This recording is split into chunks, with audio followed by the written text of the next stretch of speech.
सिंधु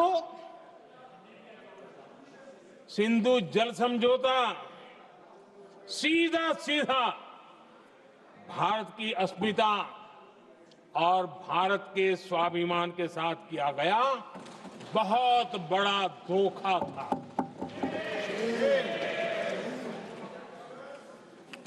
आदरणीय अध्यक्ष जी, आज के देश के युवा ये बात सुनते होंगे तो उनको भी आश्चर्य होगा कि ऐसे लोग थे हमारे देश का काम करते थे। नेहरू जी ने इस ट्रीटी करी और क्या किया, ये जो पानी था, जो नदियां थी, जो भारत से निकल रही थी, उन्होंने 80% पानी पाकिस्तान को देने के लिए वो राजी हो गए। और इतना बड़ा हिंदुस्तान, उसको सिर्फ 20% पानी।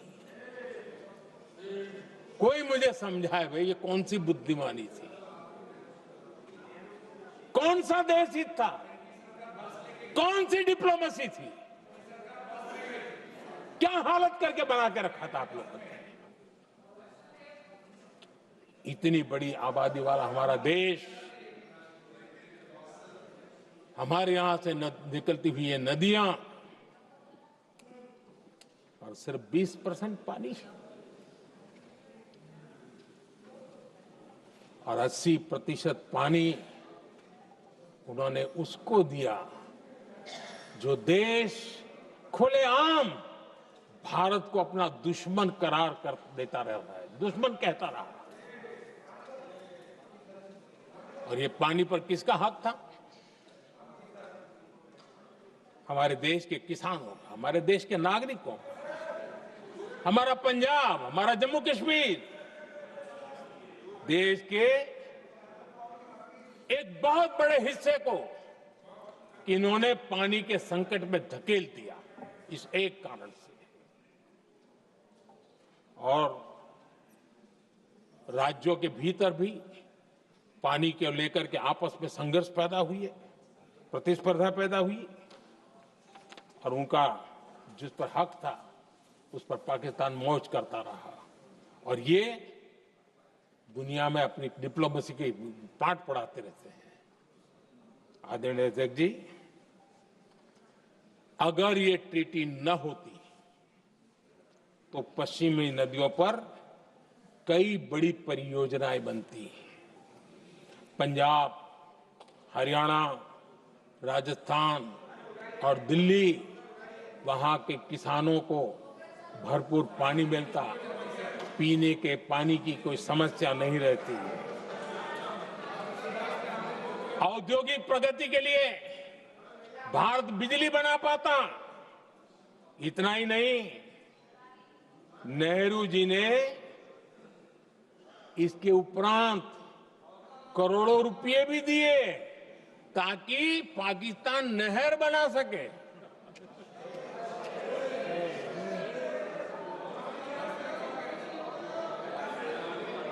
आदरणीय अध्यक्ष जी, इससे भी बड़ी बात, देश चौंक जाएगा। ये चीजें छिपाई गई है, दबा दी गई है। कहीं भी बांध बनता है तो उसमें एक मैकेनिज्म होता है उसकी सफाई का, डीसिल्टिंग का। उसमें जो मिट्टी भर जाती है, बाकी घास वगैरह आकर के भर जाता है तो उसकी कैपेसिटी कम होती है, तो उसकी सफाई के लिए यानी इनबिल्ट व्यवस्था होती है। नेहरू जी ने पाकिस्तान के कहने पर यह शर्त स्वीकार की है कि इन बांध में जो मिट्टी आएगी, कूड़ा कचरा आएगा और बांध भर जाएगा, इसकी सफाई नहीं कर सकते, डीसिल्टिंग नहीं कर सकते हैं।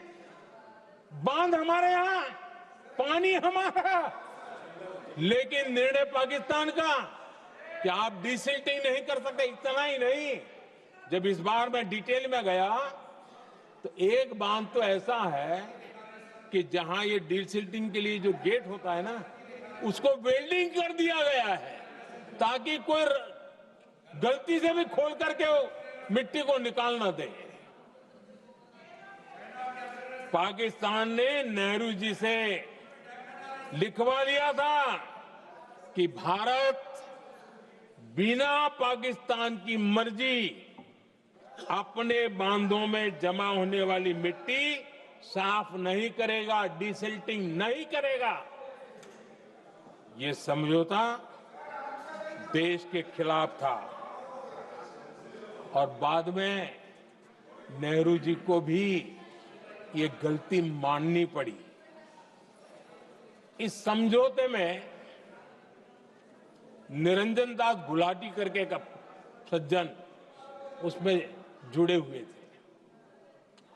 उन्होंने एक किताब लिखी है। उस किताब में उन्होंने लिखा है कि फरवरी 1961 में नेहरू ने उनसे कहा था, गुलाटी, मुझे उम्मीद थी कि यह समझौता अन्य समस्याओं के समाधान का रास्ता खोलेगा, लेकिन हम वहीं हैं जहां पहले थे। ये नेहरू जी ने कहा। नेहरू जी केवल तत्कालिक प्रभाव देख पा रहे थे, इसलिए उन्होंने कहा कि हम वहीं के वहीं हैं। लेकिन सच्चाई ये कि इस एग्रीमेंट के कारण देश बहुत पिछड़ गया, देश बहुत पीछे चल गया और देश का बहुत नुकसान हुआ। हमारे किसानों को नुकसान हुआ, हमारी खेती को नुकसान हुआ। और नेहरू जी उस डिप्लोमेसी को जानते थे जिसमें किसान का कोई वजूद ही नहीं था। यह हाल करके रखा था उन्होंने। आदरणीय अध्यक्ष जी, पाकिस्तान आगे दशकों तक भारत के साथ युद्ध और छद्म युद्ध, प्रॉक्सी वॉर करता ही रहा। लेकिन कांग्रेस की सरकारों ने बाद में भी सिंधु जल समझौते की तरफ देखा तक नहीं, नेहरू जी की गलती को सुधारा तक नहीं। आदरणीय अध्यक्ष जी, लेकिन अब भारत ने पुरानी गलती को सुधारा है, ठोस निर्णय लिया है।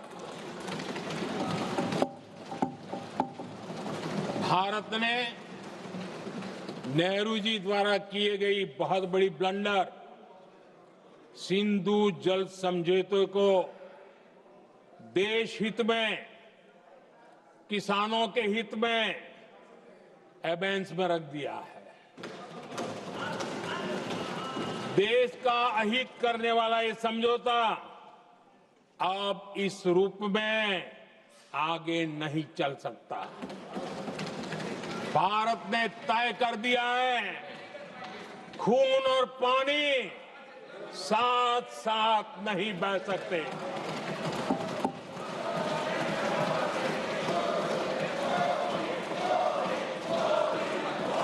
माननीय सदस्य, आप बहुत देर हो गई, आप उपनेता हैं, ये तरीका आप बैठे बैठे टोकते हैं। प्लीज, ये शोभा नहीं देता आपके लिए। बैठिए बैठिए बैठिए आदरणीय, बैठिए, शोभा नहीं देता आपका। अध्यक्ष जी, आप उपनेता, अपनी मर्यादा बना के रखें। चलिए बैठिए। वहां बैठे साथी आतंकवाद पर लंबी लंबी बातें करते हैं। जब ये सत्ता में था, जुड़े हुए हैं, जब इनको राज करने का अवसर मिला था, तब देश का हाल क्या है, क्या रहा था, वो आज भी देश भूला नहीं है। 2014 से पहले देश में असुरक्षा का जो माहौल था, अगर वो आज याद भी करे ना, तो लोग सिहर जाते हैं। आदरणीय अध्यक्ष जी, हम सबको याद है, जो नई पीढ़ी के बच्चे हैं उनको पता नहीं है, हम सबको पता है। हर जगह पर अनाउंसमेंट होता था रेलवे स्टेशन पर जाओ, बस स्टैंड पर जाओ, एयरपोर्ट पर जाओ, बाजार में जाओ, मंदिर में जाओ, कहीं पर भी जाओ, जहां भी भीड़ होती है,